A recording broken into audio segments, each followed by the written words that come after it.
Time to switch gears. Starting at the abandoned Ruby Hill site.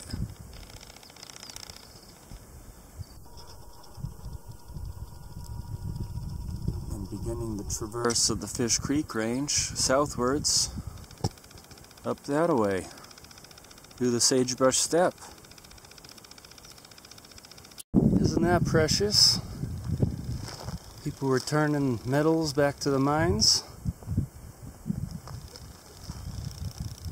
Northern end of the range. Back up in the Cercocarpus zone. Rising higher up into the steppe. So record heat sweeping through. So upper 80s to low 90s in the Eureka Valley, just hidden beneath that big hill. And much more pleasant with a breeze increasingly up here. Big Ruby Hill scars. Not sure if any of that is active or not. Crop circles beyond. A very barren sandy desert beyond that. Dust devils even. There's Eureka, the county seat of the namesake county. Whopping 2,000 residents, the county seat. Quite a place.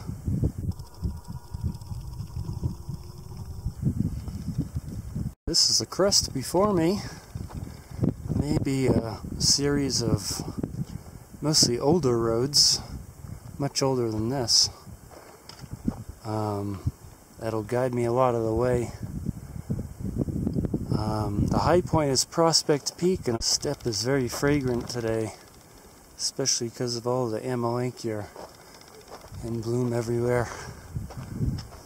Every time a breeze passes by my nose, I get a very strong waft of floral scents, scents of the steppe, Cercocarpus, Artemisia. Steadily climbing narrow limestone ridge up the Prospect Peak, straight ahead. Just a couple more bumps onwards, actually. There it is, lots of towers on top, per usual these days. Looks like it's quite a windswept steppe. Got a couple snow patches left to stock up on cook water. It might be the last water of the whole trip. Looks like there's also probably some firs and or white pines up there. Second to last bump. Some white pines appearing. Appears to be a limber. Got a snow patch ahead. That means lemonade, ice cold lemonade slushy. Cause I got the good mix in my pack. Petrophyton, super common on these limestone outcrops, as we've come to learn, I'd say. Yeah, hiding, trying to make a living. Fairly beautiful day up here. Above 9,000 feet now. We're close to it. It's a little warm, but that hefty breeze keeps it from feeling too warm. It's probably in the upper 70s, if I had to guess. Based on how I feel, based on how much I'm drinking, etc. Second day of June, so a little bit hot for this time of year. This elevation. North facing snow patches. Almost slushy time. Some dwarf aspens downslope from the snow. Dwarf likely because they're on the steppe and it's windy on the steppe. As you can hear right now. Dwarf also in other cases due to lack of moisture. Suddenly we're not so limestone anymore. Got Cespitose selaginellas growing in the rocks. Quite noisy and industrialized up here.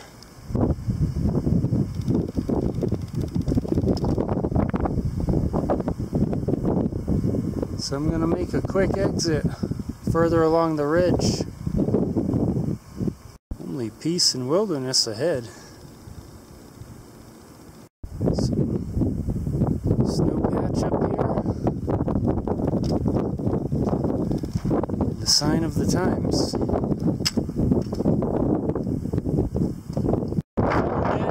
This stuff. There's a big mound of it. Here's another mound of it. It's Paronychia sessiliflora. Not too difficult to imagine why everything is so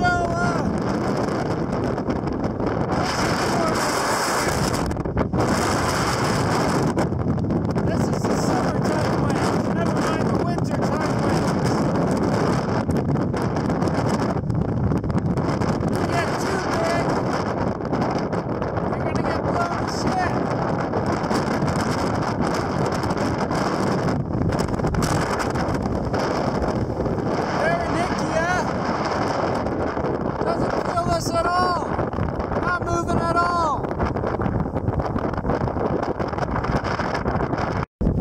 Population on the steppe here.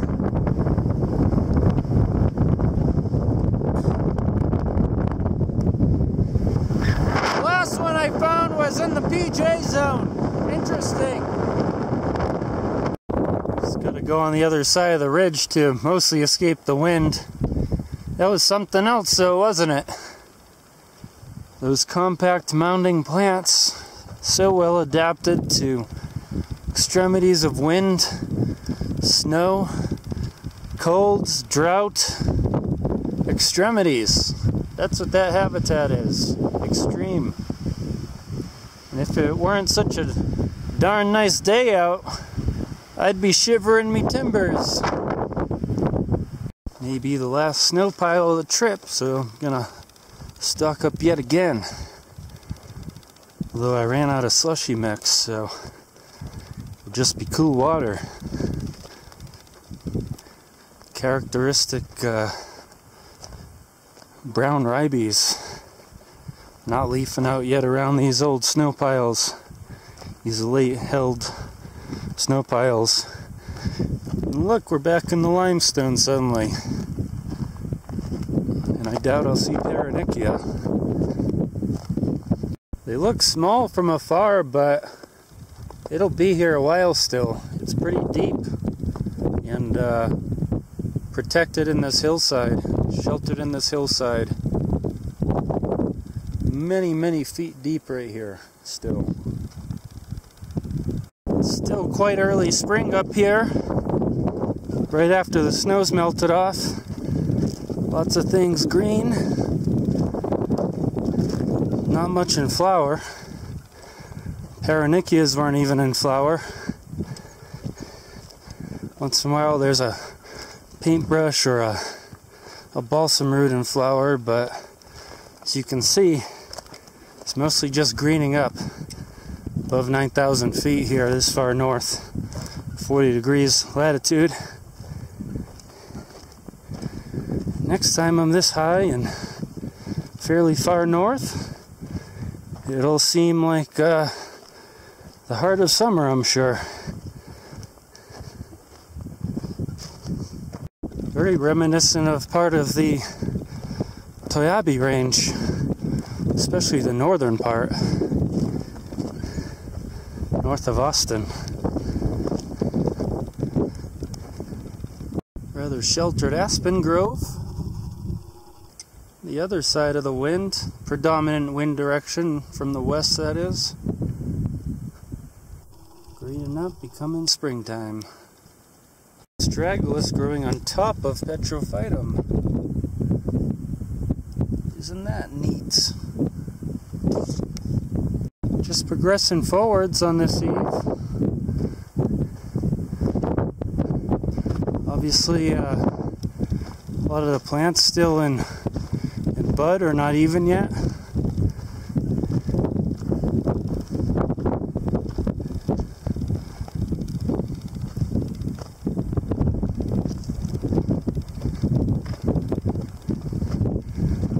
Let's see what's ahead.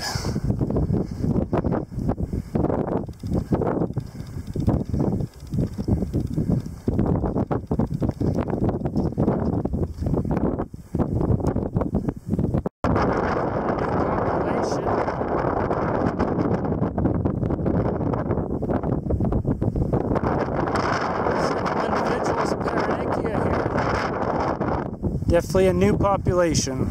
It can be quite woody underneath.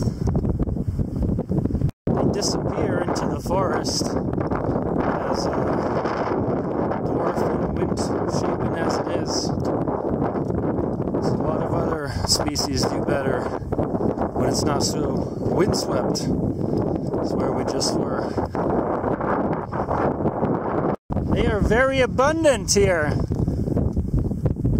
This is quite a good find. Not flowering yet, but greening up. Many, many individuals. A little deceptive, the highest point over there is not part of the main ridge. The main ridge becomes lower. It heads that away, towards that large peak. Where there's probably water again, probably carrying too much water. Taking a big arc now, more circuitous towards south, but a lot gentler in the long run. Even though it's not protected as such, the wilderness out here is superb.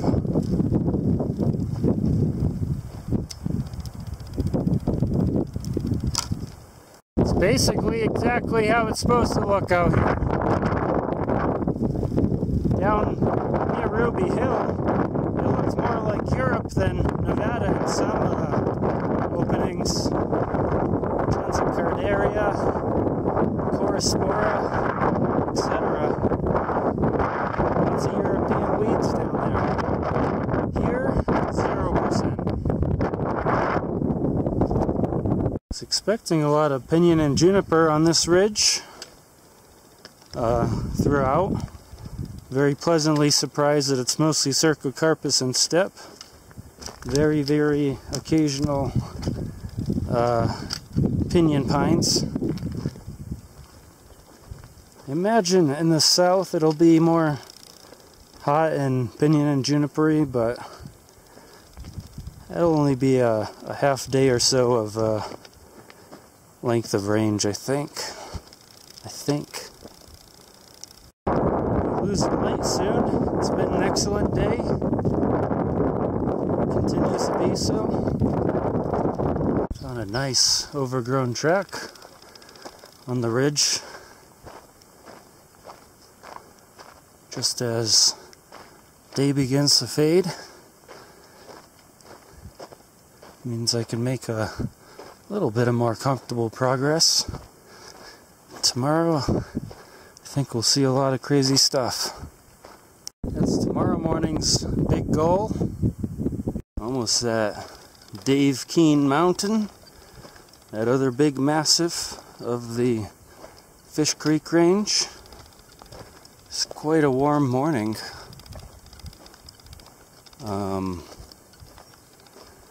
So it might be a pretty difficult day. I know I'll get through it though. I have plenty of water. Don't know what the blue ribbons are all about. Found another track.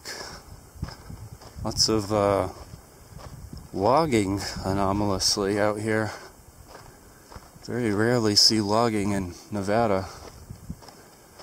Wonder what the reason is. Firewood? Disease, fire control. You can see the tracks there.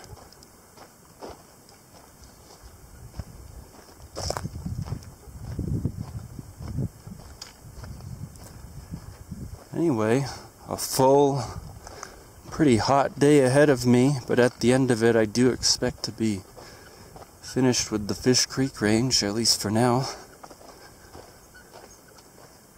Look at that. Gotta disturb all these slopes. Bring in weeds.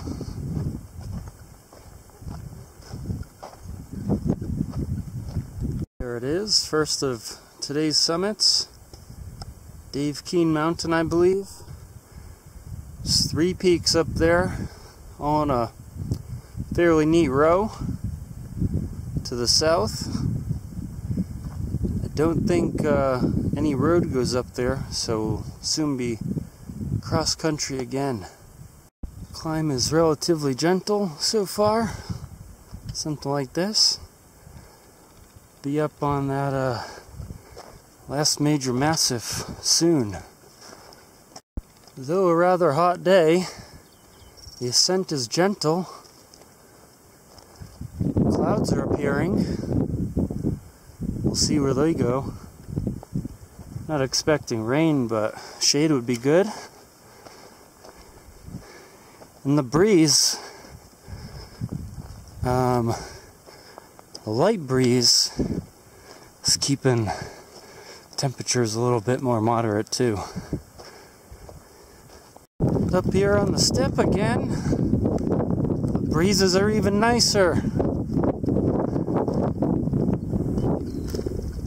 Some more Paronychia. It's another new population. So it's not limestone this time, pretty stable screes. I believe the rock is quartzite, quite stable overall.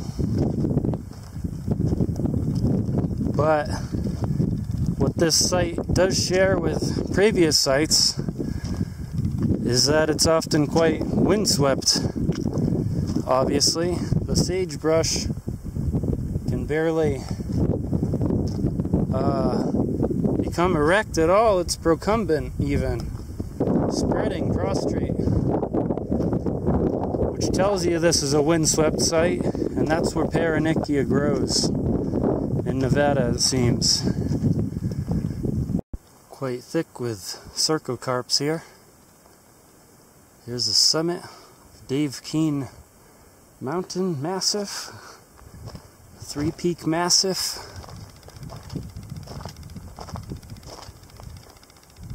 Should be pretty low and gentle ahead after this. And those low, gentle ridges should send me to my car by tonight. See all the way back to Prospects Peak.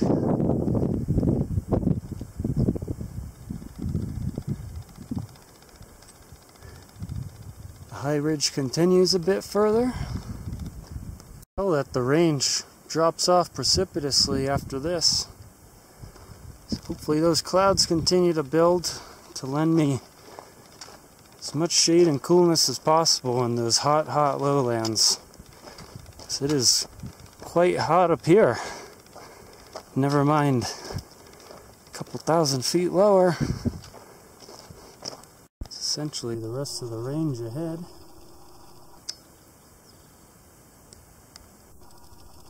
Continues to drop off after these 2 bumps. Getting a lot lower. Haven't seen much to report on. Fairly sterile ecosystem in these parts. When the sun's out, the wind feels like a furnace now. When the cloud is covering it, it feels a bit better. Yeah, I've descended into some very warm elevations during this heat wave. Got plenty of water though, so nothing to worry about. Pretty low, contouring alongside the ridge at the moment. Clouds are nice and welcome. Some Pedicactus simpsonii flower. One of the only cacti of the north. Often hidden in the ground because they're just nondescript balls. See the numerous stamens, multiple stigmas, and numerous showy tepals. That's pretty much it. Once I've cleared these ridges in front of me, it's pretty much down to the car. For the most part. Pretty sterile up here, as you can see. Some cheatgrass. Once in a while, a Lewisia.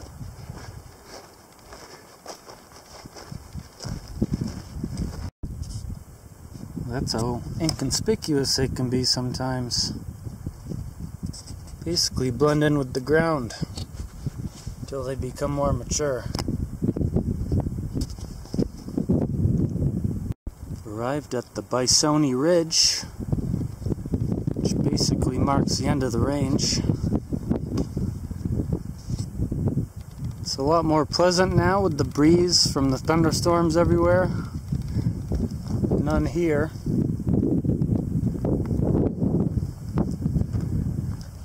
That's basically a wrap unless we see anything special. Like I said, it's pretty sterile out here. We're well below the steppe now, as we can see by the lack of diversity of plants. Cheatgrass, sagebrush.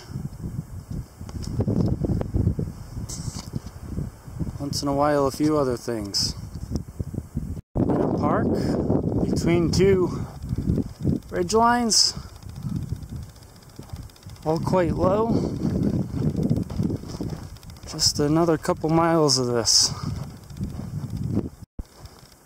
There's that gap ahead of me. That'll be my very last climb of any sort. Not visible now in the trees. On the other side of the gap, there's a canyon. Down the canyon is where I'm parked. At a wash, there's the gap again. Straight ahead. Parked in the wash that, forget the name of it, starts with a C. That cuts off the Fish Creek Range. These clouds saved a lot of grief. Saved a lot of sweat and misery. Saved a lot of thirst. So I still have water. If it were still hot and sunny at this hour, an hour before sunset, I may have drunk all my water by this point. But there were a few hours of nice, cool cloudiness. Pleasant send-off for this range. Arriving at the gap now. Sun setting, so that's all for now. Fish Creek Range.